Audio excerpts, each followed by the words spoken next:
There's a film I keep coming back to, a popular one, Zindagi Milegi, Dobara, a story of three friends. As boys, they made a promise to each other, we will do one trip together no matter what. Years passed, each of them got busy in building their career and complicated relationships.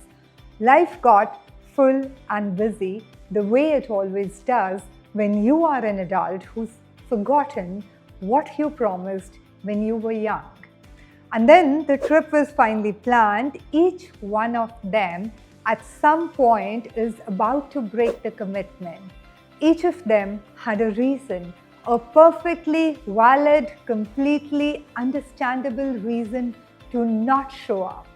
Now, you don't judge them because you've been there too. We all have been there. Despite distinct challenges, they go. They choose the commitment over the comfort of backing out. Let me tell you, the film is not about Spain. It is not about bungee jumping or scuba diving or driving fast cars on open roads.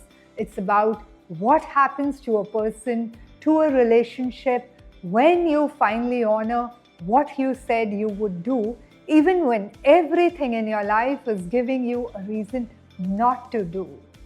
Now let me bring that closer to our lives. Think about the last time someone said to you, let's catch up soon. Did they call? Think about the last time someone said, I'll be there by 7. Were they there at 7? Think about the last time you said, I'll send it to you today.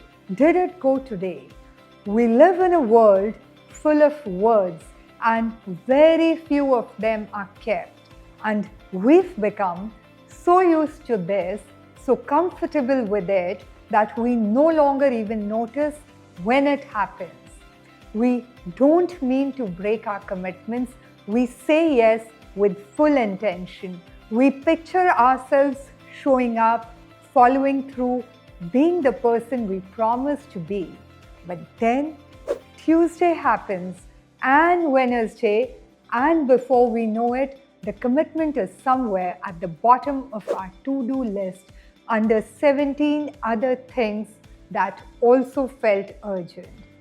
And we tell ourselves they'll understand, they will know how busy I am. It wasn't that important anyway. But it was important to them. That is why they asked. And they remembered too. And slowly, without either of you realizing it, they stop asking. They stop counting on you. They adjust their expectations downward. That is the real cost, not the broken commitment, but the slow erosion of trust that follows. Here's what I have observed across years of working with professionals. Stature is not built in the big moments, not on stage, not in a boardroom. It is built in the small, unwitnessed moments. The meeting you showed up to on time. The call you said you would make that you actually made. The deadline you committed to that you met even when nobody was watching. Nobody gives a speech about these things, but people notice. Over time, they form a picture of you not from your bio or your title, but entirely from your behavior. That picture is your stature.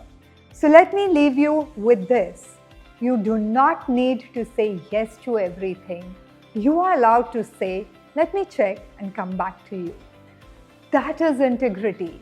But once you say yes, mean it, protect it, show up for it, because your word is not just a word, it is a signal to the world that you are someone who can be counted on.